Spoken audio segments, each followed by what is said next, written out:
So welcome back everyone to our virtual tour of Israel. We're in week 10. Have you guys enjoyed the journey? Yes. Yeah. It really makes me want to go. I know, right? Alas, I really want to go. It just keeps blowing up. No, I think we're just going to go to Pilgrim Tours and be done with it. I really do. Today, thank you, Mom, for making some carousel. It's Thank you, Mom. delicious, right?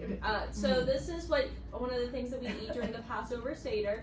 Whenever we celebrate it, we'll make this particular mixture, and it represents the mortar that the Israelites used to make bricks while enslaved in Egypt, and it's used with the bitter herbs, which is Which I did not bring. Thank you. Thank you. That's okay. Yeah, I'm always like, we always just like pivot to the horseradish, and I'm like, I hate horseradish. I love horseradish. It's great. Anyway, so enjoy some of the Haroset as we continue to explore Jerusalem, where Jesus and his disciples would have gone many times to partake in the Passover Seder.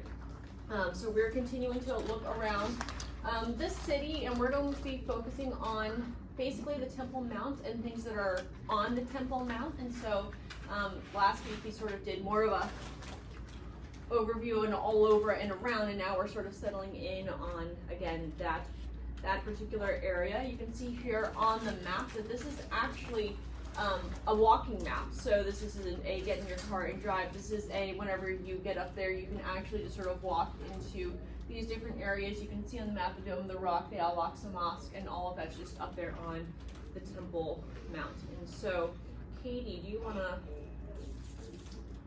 get us started? Yeah, so this is the Dome of the Rock, and it stands where the first and second temples once stood, making it the holiest site for Jews, but also a holy site for Christians, because the temple is not only the Old Testament temple, but it was also the temple during the time of Christ. Yep. And it's now home, like we were talking about, to the Al-Aqsa Mosque, which is the gold dome you see. Yep. I'll talk about that in a little bit, but so now it's also an important site for Muslims. Yep. It's located on the southeastern. I don't know. Southeastern corner of the old walled city. So we talked about how there's the 4 quadrants, so it's on the southeast quadrant, making sense in the Muslim quarter. And its size is about 6 football fields from north to south and 4 football fields from east to west. So if your brain measures things in football fields, maybe that's helpful for you. So, All the Eagles fans. We'll see. So it rises approximately 740 meters above sea level on an elevated plateau. Remember we said Jerusalem sits elevated. And it provides a view over the Kidron Valley and the Tyropoeon Valley. And I was looking up how to pronounce Tyropoeon, and it actually translates. He's better than I am. She No, knows how to stop pronounce it. things. It actually translates Valley of the Cheesemakers. So Yeah. I thought that was cool. I'm gonna name future children Tyropoeon. But the Central Valley, that's the valley that separated Mount Mariah from Mount Zion to the west. Yep. Thinking about history here, so whenever King Herod rebuilt the temple, he carried out, he was like, okay, so we've got this humdrum temple, but we're gonna make it bigger and better. Because that's what he did, right?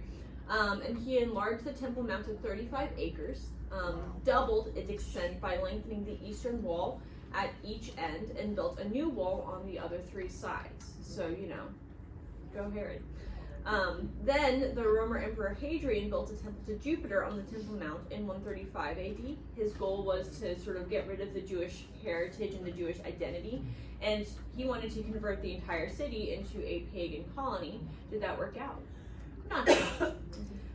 Eventually, British explorer Sir Charles Warren, who we'll mention, investigated the Temple Mount and the surrounding area in the 1860s on behalf of the Palestine Exploration Fund. So, and he's the one who, if you remember, we talked about the Warren Shaft, and he discovered that, and he found all of these other tunnels as well. On the western side of the Temple Mount is a retaining wall known as the Western Wall, which we'll also talk about in just a little bit. And whenever you visit it, you can see the foundation of the Temple Mount.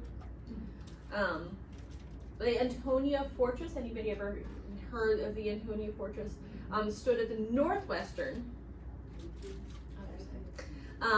corner of the Temple Mount, and it was built by Herod on the site of an earlier fortress and named after the Roman commander Mark Antony. Josephus, remember, one of our historian friends, says that it was built as a guard station for the Temple Mount and housed a legion of soldiers. And even though you remember that the Roman Emperor Hadrian tried to build this temple, and now we have this fortress, all trying to like protect the Roman identity, there's no trace of that fortress to be found today, which is fascinating. Wow. Maybe they just haven't found it. Maybe. You never know. Never know. It's not Never know. But yeah, you'll see, as we go through today, you'll see some of those layers from the different historical periods in Ruins. Archaeology ruins. Yeah. So this is Robinson's Arch. Mm-hmm. You can see Yeah. renderings of it. Yeah. It's named after American biblical scholar and geographer Edward Robinson, and he correctly identified dozens of biblical sites on his journey around Palestine to make maps of the Holy Land in 1837. Mm-hmm. And the arch is what remains of the supporting structure for a walkway of some sort across the Tyropoeon Valley from the Temple Mount southwest corner. And this is based on Josephus's writings that made mentions of a bridge several times in his descriptions of first century Jerusalem. Mm-hmm. So there was a structure that served to connect the upper city or the western hill with the Temple Mount. So the stones would have been ground level well into the 20th century until the excavations began below.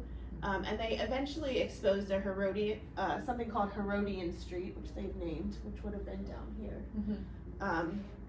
Below the arch. And you can see pictures here of the gate and the gatehouse. I think that's next, maybe. You'll see these pictures. Yeah. The only visible gate is the Golden Gate, which is also known as the Mercy Gate or the Eastern Gate, if you remember when we talked about the gates. And this dates from the early Islamic period, the 6th or 7th century, and was built by the Byzantines or the Umayyads, and there's some scholarly debate over who built that, actually. But it was constructed on the foundation of the remains of the Second Temple.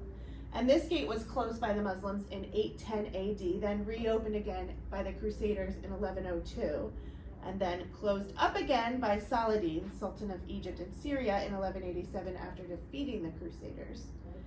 And then Ottoman Sultan Suleiman the Magnificent rebuilt it together with the city walls. Remember we talked about how he rebuilt all the city walls? Yep.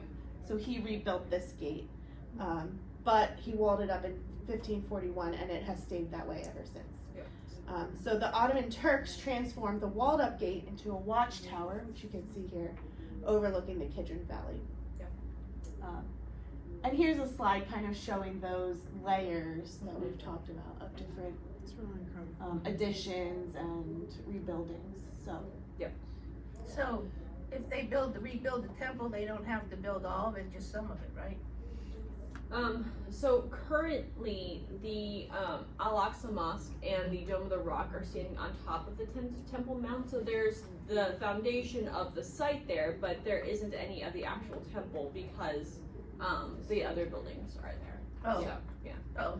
Yeah. The other, like the Wailing Wall, that's not part of the whole Right, temple. Well- it's part of the area, Yeah. but it's not part of Part the of the actual original temple temple. itself. Oh, okay. Yeah. Yeah. Thank you. Except, so like here we have steps. This is a picture that I took while I was there, potentially walking on the very same stairs that Jesus used to enter the temple. And as we mentioned last week when we reviewed the gates, Jesus likely entered through the Golden Gate, or at what was at the time close to the Golden Gate, because remember, as Katie just talked about, the gates were destroyed, and then we talked about Herod rebuilding, and so close to that same area. So again, these stairs are possibly original to Jesus's time, which is pretty cool. Yeah. And then at the northwest corner, a Herodian tower still stands at a considerable height. And you can see one of the original shooting holes, but I couldn't find a picture of that. Sorry. It's okay. I looked too, You wanna and do then your I was, own and then I research. was like, oh, Send it no, to it's us. okay. But yeah, that's where. So Sorry. That's where they think the Antonia Fortress may have been. Yeah. But, yeah. Who knows? So as you think about some biblical perspectives, again, up here on the Temple Mount, this is where Abraham attempted to sacrifice Isaac on that Mount Mariah area. And then later, 2 Samuel 24 reports how David, whenever there was that plague rolling through the land, sent as a judgment from the Lord, and he goes to make a sacrifice, and he purchases the threshing floor and saying, hey, I can't sacrifice something to God that hasn't cost me. And so he buys that threshing floor. And then in 2 Chronicles, we read about Solomon building the first temple. In Ezra 5 and 6, Zerubbabel is rebuilding the temple. Yep. And then in Ezekiel, the prophecy of the Messiah coming through the eastern gate. Yep. And in Nehemiah 3, again, last week talking about the gates and how we have all these different layers of gates. So we mentioned the mustard gate would have been below where the golden gate is today, and potentially have led to a lower chamber of the temple. And according to the Mishnah, which remember is Jewish commentary, it was during the through these gates that the red heifer was led out from the temple mount to the Mount of Olives, and on the Day of Atonement, the scapegoat was led through that same route into the wilderness, which is pretty cool. Yeah. Pretty cool. So let's talk about the western wall and then some of the tunnels. Again, as we mentioned, whenever you're at this part, you can see the foundation of the Temple Mount. The Western Wall Plaza is on the west side of Herod's Temple Mount in the Jewish quarter. Again, makes sense. So if you think about those quarters, the Western Wall being in the Jewish quarter. This spot became a focal point for dispersed Jews throughout the centuries. It's not a remnant of the temple built by Solomon, but it's a section of the retaining wall that Herod built to support the Temple Mount, which then he filled that area with dirt. The wall is approximately 60 feet long and 60 feet high, which that's a really large. You're like, oh, You can see it. oh, wow, that's large.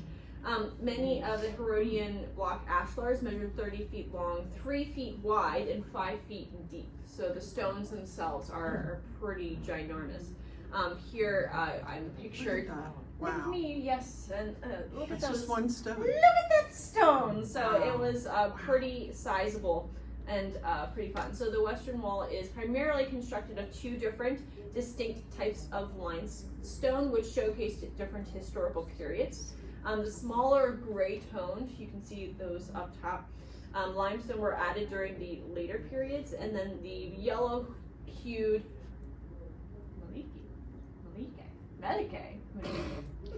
One One of those. Katie looks how to pronounce things, and I'm just like, yeah! We don't need to speak the language of any language, English, but and the lower Herodian courses were from the Second Temple period, so those are old rocks, which is pretty cool. Mm-hmm. So Herodian masonry, which we've talked about before, used ashlar stones, which have a fine, like very smooth finish, and then a slightly raised center with like an embossing around the edge. And the stones were cut very precisely, and they didn't need mortar in between them because of how they fit together perfectly. Yeah. You'll see a picture of that coming up. But the largest stones of the 7 lowest courses, so the courses are like the levels, the layers, they have the drafted margins, which characterize the Herodian ashlar stones. And they formed part of the retaining wall built by Herod the Great in 20 BC to support the Temple Mount. But the wall extending above the ground was pushed outward during the Roman destruction of the temple in 70 AD. So it's not in the exact same location. But the limestone ashlars used in the Herodian construction can be reduced to powder when they're heated to very high temperatures. So when the Temple Mount was destroyed by Titus in 70 AD, soldiers built brush fires inside the chambers, causing the blocks to explode when they were heated.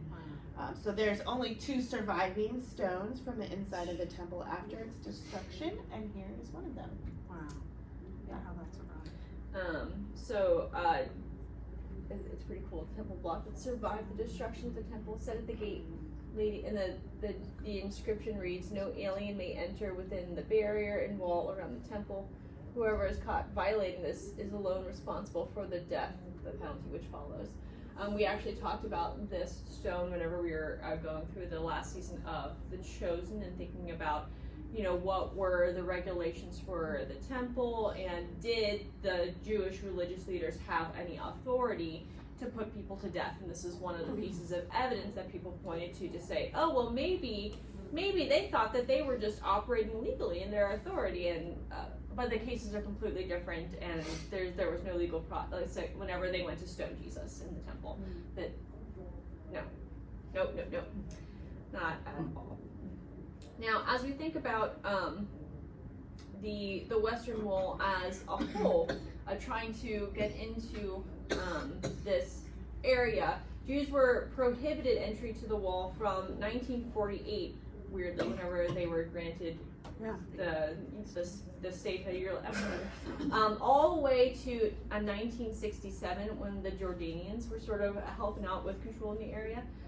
The wall is considered by the Jewish world to be one of the holiest places, because at one point along the wall you can stand directly behind where the Holy of Holy, they believe, would have been positioned. We'll show you a picture of that in just a moment. At the beginning of the Jewish Sabbath, Shabbat, on Friday evening, crowds of Orthodox Jews gather here for worship. Men and women do have separate areas, so you'll see those split crowds. And you're probably familiar with pictures of people standing at the Western Wall with little, prayers written down on pieces of paper, and they'll push it actually into little cracks in between the Herodian stones. The Western Wall eventually became a symbol of the conquest of the city and the reunification of the Jewish state. When the Israeli soldiers reached it on June 7th, 1967, during that 6 days war, when paratroopers actually captured the old city and regained access to the Western Wall. Some of the army recruits from the IDF, the Israeli Defense Force, take their oaths here because it's one of those sort of symbols of the pride of the army. Today, if you visit the land, you can pretty much always see somebody praying at the wall, whether they're lamenting the destruction of the temple, which is why sometimes it's called the Wailing Wall, because people are lamenting at the site, and praying for its rebuilding. Interestingly as well, so bar mitzvah and bat mitzvah, so depending if it's a girl or boy, celebrations also are often celebrated here. Jewish legends say that the drops of dew that form on the stones at night are the tears the wall sheds while weeping with all Israel. So the largest, remember we talked about some of the stones were really large. The largest ashlar and one of the world's largest building blocks is actually in the Western Wall tunnel, and it's called the Western Stone or the Great Stone. It measures 47 feet long and it weighs 570 tons. So making it one of, if not the heaviest. It's a big stone. Yeah, to be lifted by men. Stone. Yeah. Just using simple machinery and How not did they place that? other It's just machinery. crazy. call it a stone. I know, right? Who knows? I don't How know. did they I place don't. that? I don't know. I don't know. Some sort of simple So machinery. is that a I guess. closer up picture of the stone there? Pretty cool. Pretty cool. Yeah, so there you can see like sorry, can you go back? There you can see, so this is like that's the ashlar, so you can see how they fit together like that. Where did they get the stone?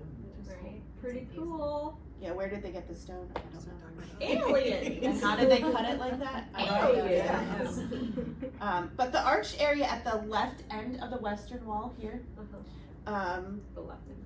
yeah, it goes underground, and this is called Wilson's Arch. Yeah.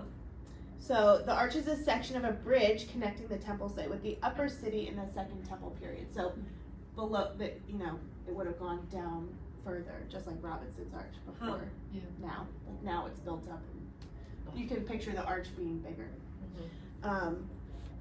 So the Great Bridges, there were bridges that spanned the Tyrolean Valley and provided easy access to the Western Hill over Robinson's Arch and Wilson's Arch. So they're you can kind of think of them similarly, but they're different places. They're easy to get confused in my own mind. So.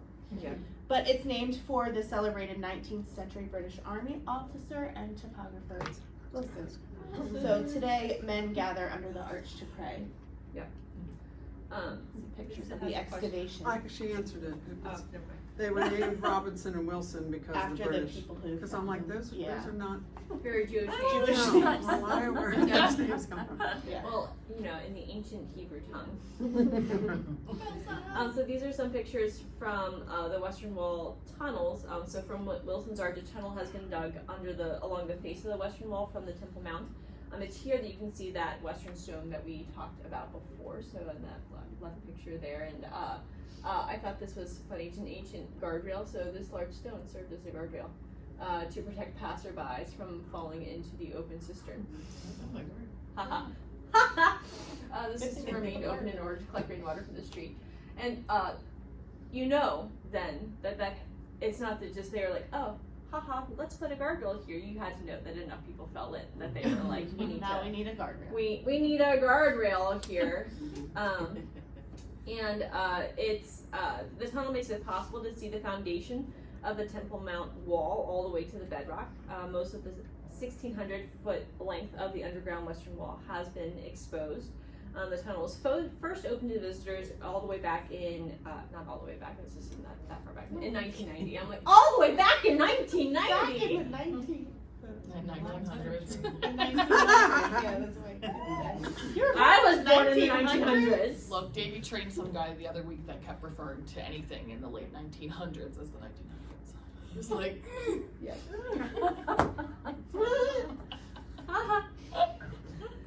Anyway, we're just gonna leave that back. So back in ancient history, when a new exit was opened in the Muslim quarter in 1996, there were riots and bloodshed because Muslims accused Jews of digging under their sacred Temple Mount. We'll talk about why they consider it sacred in a little bit.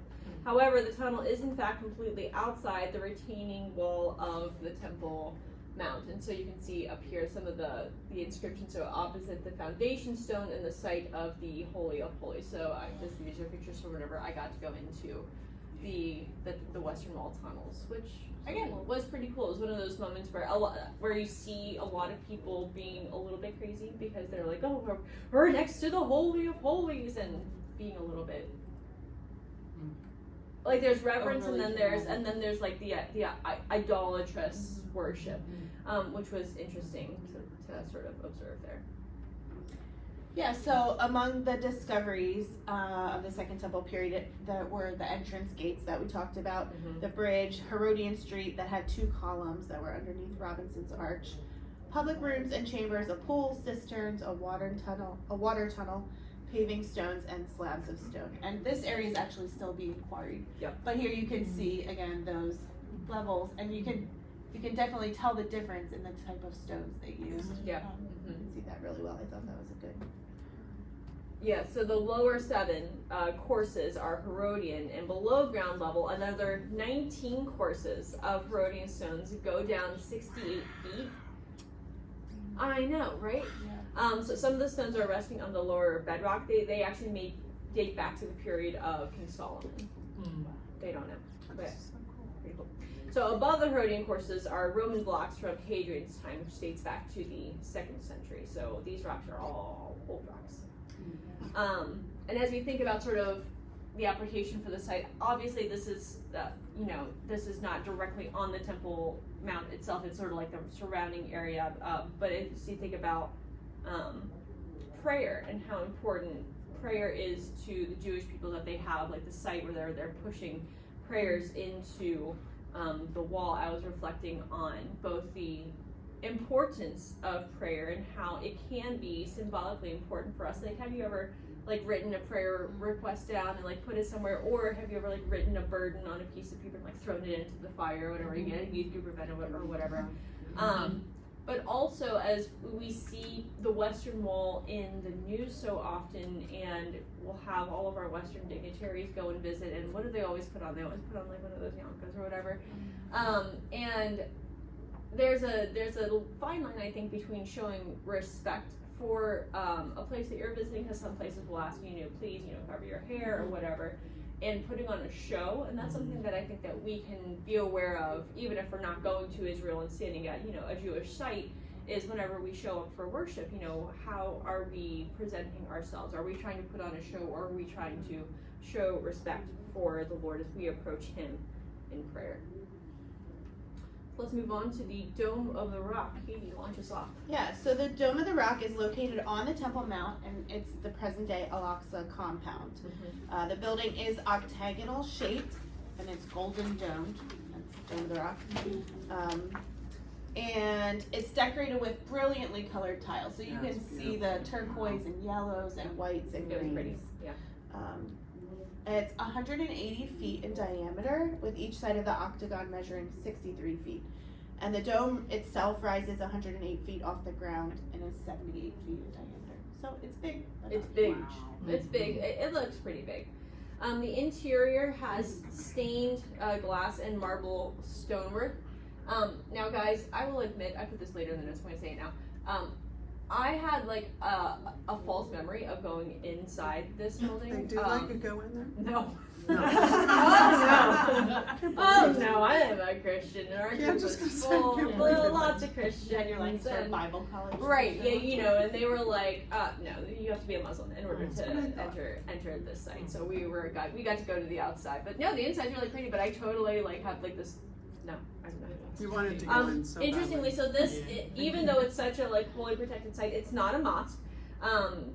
Remember, to Christians and Jews, the Dome of the Rock site is where Abraham was willing to sacrifice his son on Mount Mariah. It's where David built the altar to stop the plague. It's where Solomon built the temple, and the altar of the burnt offerings was on top of what's called Mariah Rock. That's from the First Kings, and so this is an important site for Christians and Jews. But we have there's fighting. So Katie, tell us a little bit more about that foundation stone. Yeah, cross-section so here. the foundation, it was 3 times larger than the present shrine originally. Yeah. The temple that Solomon built. Yeah. So when the Muslims took the city in 638 AD, Omar II, a successor of Muhammad, went to pray on Abraham's rock. You can see that here. Sometimes now referred to as the foundation stone. So the Dome of the Rock was constructed by Caliph Abd al-Malik in 691 AD in hopes of establishing Jerusalem as the major Muslim pilgrimage destination. They wanted to build a shrine to compete in beauty and splendor with a lot of the churches in Jerusalem. Yeah. So another reason they built it here was So Muslims say that Muhammad ascended to heaven from here, but there's no evidence that he ever was in Jerusalem or in fact ascended to heaven. So Jerusalem is the 3rd holiest site in Islam after Mecca and Medina. There's a story of how Muhammad mounted a winged horse in Mecca and flew to Jerusalem accompanied by the archangel Gabriel. And then from the top of the rock they ascended to heaven on a ladder of golden light to receive instructions from Allah, after which they returned to the rock. And again, there's no evidence of any of this, it's just stories, which again, as you're doing comparison of religions, which Brandon and Josh did a great class on this, and you say, okay, well, how did they back up their stories?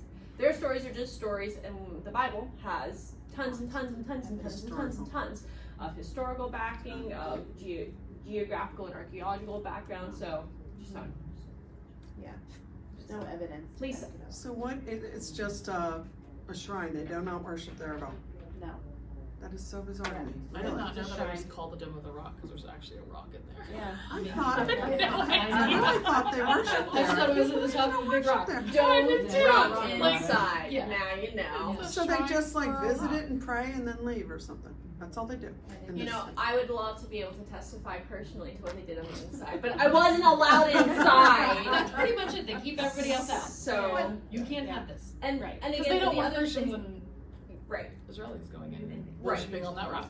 Because part of what Islam's mission is to take over Right. Yeah. everywhere, and so part of why they wanted to make Jerusalem this central spot is because that's where both Christianity and Judaism have Jerusalem as a major site, and so they're, in order to infiltrate and take Which rightly over, so. Yeah. right? They were like, Yeah. "We're our way in." So yeah. That's worked out. So the Crusaders actually used this as a Christian church in 1099 AD, so that might have something to do with some of that history too, Yeah. and fighting back and forth over who wants control of it. Yep. But here you can see written in Arabic, around the inner circumference of the dome, is a plea to Christians, actually urging them to abandon their heretical belief in 3 gods and to embrace the one true God, Allah. So this inscription affirms that Jesus was a prophet of God, but not God himself. And there you can see like some of the foundational difference between the 2 religions. Yep. If they let Christians in, they might be able to see it and maybe they'd convert. I know that. I was actually thinking that if you can't go Yeah. in, then what's the point? Well, like, maybe I can't maybe see Christian. it. I think No, maybe no, they Christians don't. could go in, but they can't anymore. Not now. You know? Oh, maybe it's Yeah, not now. There was it was more recent. Yeah. It started in where did I put it? I just scrolled down. 2000. September yeah, 2000. so- during the prior second, to September during the 2000. second Yeah. intifada. Wow. Right? Fairly recent. Yeah. Wow. And the 2000 century. Um, Whatever. Yeah, so mosaics found within, here's just a little archaeology, date it to the 7th century AD, so it's pretty old.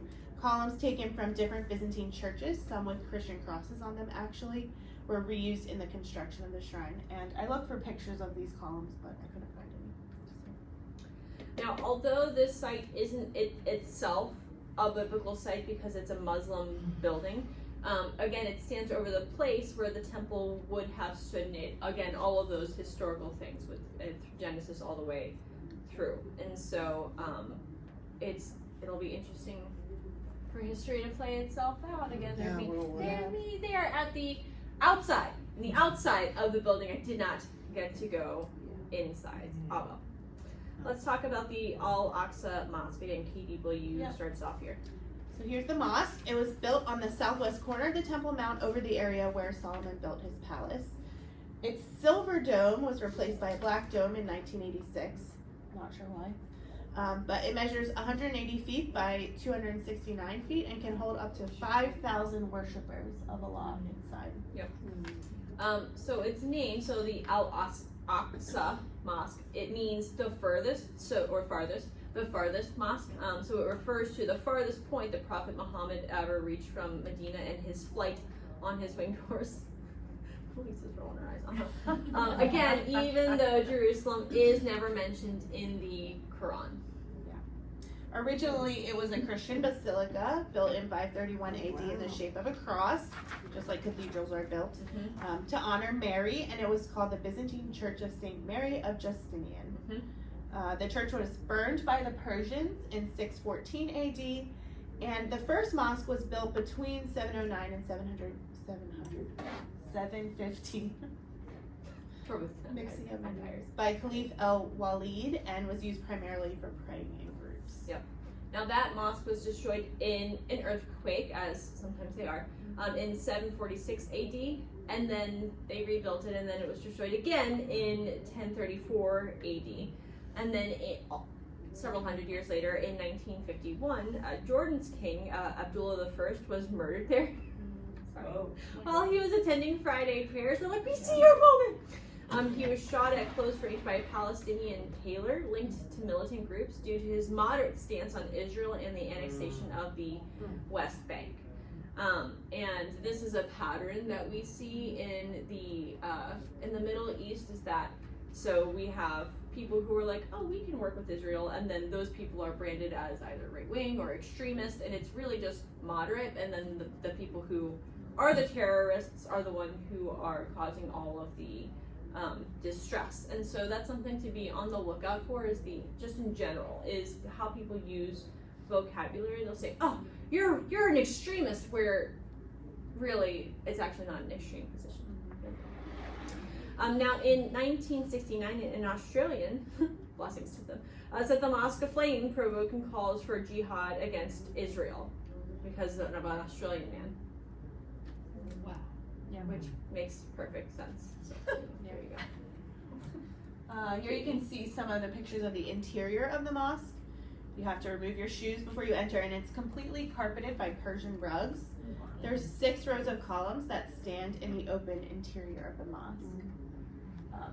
So you can see all the carpet. It's a lot of carpet. Yeah. Parts of the original mosque from 715 AD, as well as a portion of the original basilica, still remain, and stained glass windows date to the days of the Crusaders. Yep. So no biblical thing here, but we are going to slide and talk about the Temple Institute. So the Temple Institute is basically, so it's sort of like a museum, but it's dedicated to all aspects of the commandment for Israel to build a house for God's presence, the temple, on Mount Mariah. It does a whole bunch of things, not just museum stuff, so it includes education, research, and actual preparation. Their aim is to restore both temple consciousness, like, oh yeah, we should be thinking about the temple, and they want to reactivate forgotten commands, and they hope to participate in the process that will lead to the rebuilding of the temple. Yeah, it's very fascinating. The Temple Institute was founded by Rabbi Yisrael Ariel, who served as the paratrooper brigade. He was in the paratrooper brigade, which liberated the Temple Mount in the 6-Day War of 1967 that we talked about. Yep. So that's kind of fascinating.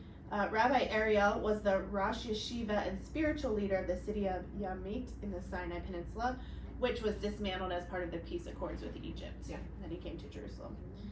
He taught that every generation is obligated to do all within its power towards rebuilding the Holy Temple. And he said, through the years, the more I studied, the more I began to understand that we had only ourselves and our own inaction to hold accountable.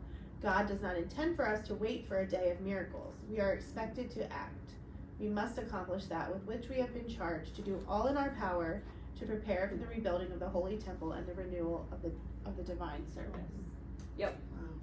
So the basis of the Institute's work is the commandment given to the Jewish people at Mount Sinai, and they shall make for me a sanctuary, and I will dwell among them. That's from Exodus 25, verse 8.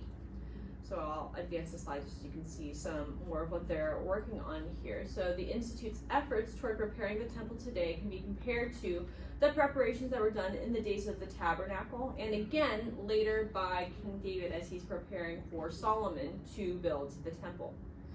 The people at the Temple Institute believe that the Jewish faith is incomplete without living out those temple commands. So that's the forgotten commands. So obviously, if there is no temple, are they doing anything in the Torah or in the that was describing how you're supposed to offer sacrifices or whatever? No, because there is no temple for them to do that in. So about 1/3 of the commands in the Old Testament relate to the temple regulations in worship. Did you know that? A third. That's more than I think. So that's a lot of the other 2/3, right? Unfortunately, as a professor, I would say the 2/3 is actually that is a fail grade. Retake LAN 101. So they hold that Israel's prophets prophesied the temple would be rebuilt, ushering in a new era of universal harmony and peace. And thus they say this dream that was born almost 2,000 years ago at the moment of the second temple's destruction. They should have been starting to rebuild it. They explain that Jewish history has a trajectory which began when the patriarch Abraham smashed his father's idols. And that trajectory has spanned the millennia, and it's obvious that we're rapidly approaching climactic times in which the Holy Temple will once again become the focal point for mankind's spiritual focus. And just to pause on that, so obviously if you read through the Old Testament, there's not anything in Genesis about Abraham smashing idols. However, in the Jewish commentary in the Talmud, there is a story that they create of Abraham smashing his father's idols, and we talked about this whenever we were going through Genesis, and we're like, we don't. There's nothing in scripture that says that happened. However, we do know that Terah did come at least part of the way on the journey with Abraham. He did leave as well. So it's it's something that they sort of extrapolate out as a possibility, but we don't hold that as absolute. Regardless, did Abraham leave his land and his father's gods to follow the one true God? Yes, he did. And so again, setting them on that trajectory toward that new era. And so they believe, whether that happens in their time or not, whether it happens in a future generation, they believe that all of us can actively participate in God's plan for the redemption of Israel and all humanity. So they have begun rebuilding things, and so far they've completed some of the following as part of their mission. So they have a research department with a team of rabbis, scholars, scientists, and other experts in various fields. And that research allows them to say, okay, well, we're going to rebuild all of these different temple artifacts, sacred vessels, priestly garments, fashioned by the restoration department. That would be fun to be part of the restoration department. And they have, again, all sorts of different experts. They have weavers, they have people who are gemologists. I didn't know that was a thing, gemology, so there you go. Graphic artists, architects, and more. And so it's interesting because it seems like there is a little bit of artistic freedom. So they'll do all of their research and then they'll, confer with one another, and then they're like, okay, go, and they'll put it together, but they get to sort of put their own finishing touches on it there. I guess their own interpretation. Yeah. Too. Yeah. It would be Right. what we have now. Because there's not like, it's not like they're Yeah. looking at an old copy that they're Sure. sort of making a new The copy of. blueprints. They're doing study and saying, okay, well, based on what we read and what we found, this is our best understanding of what it is. So over 60 sacred temple vessels have already been restored, including some of the most difficult and complicated projects, the menorah and the precious stones of the high priest's breastplate.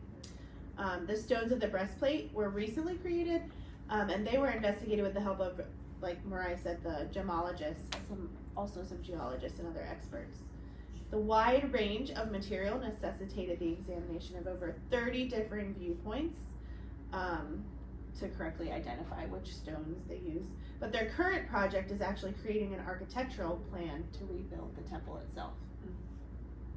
Sorry, I just realized that I do actually have a picture of the menorah, and I don't know why I didn't put it in, but I was like, oh wait, I took a picture of that. I have a picture of me in front of it. I'll find it in a second and put it on the screen. So, as we think about the significance of this site, is this a biblical site itself? No. However, we have some prophecies here. So Ezekiel does utter prophecies of a millennial temple where God dwells among his people, and in Revelation 11, John's instructed to measure a temple. So in both the Old Testament, which do Jews believe in the Old Testament? Yes, they do. And then obviously, do they hold to our New Testament? No. But just to show that it's mentioned throughout the Bible, John's instructed to measure a future temple. And so while the Jews don't believe these prophecies as being fulfilled in 1,000-year reign by Jesus, they do affirm God's instructions regarding building first the tabernacle and then the temple, and they also end up clearing the way for the events of Revelation to unfold, because the temple will need to be rebuilt and then for those things to occur.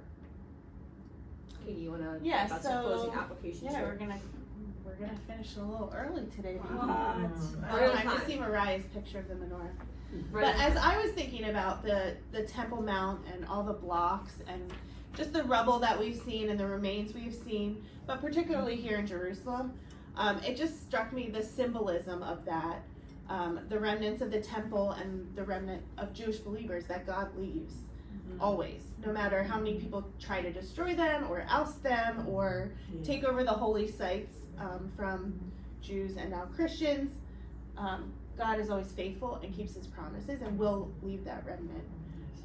So there is, you see the hope that the Temple Institute has, but I think it's kind of a little bit inspiring to you.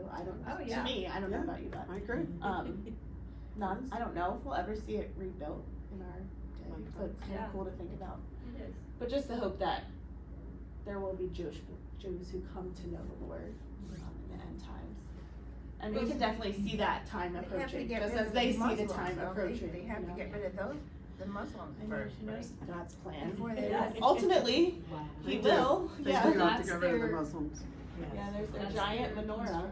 Is that a recreation of what they've got It's a recreation, yes. somewhere? So that's what they think, like, Of all the things. size Who knows? is? That's the How thing, yeah, we how don't big know. was The that? one No, that's this stolen. is the one that they hope to use for. I mean, that's what I have labeled the golden menorah that the Jews hope to use for the new temple. And actually, I will put this picture in too because it shows how big it is. It looks huge. You can't really tell But look based at the on people. this Yeah, I image. know, kind of.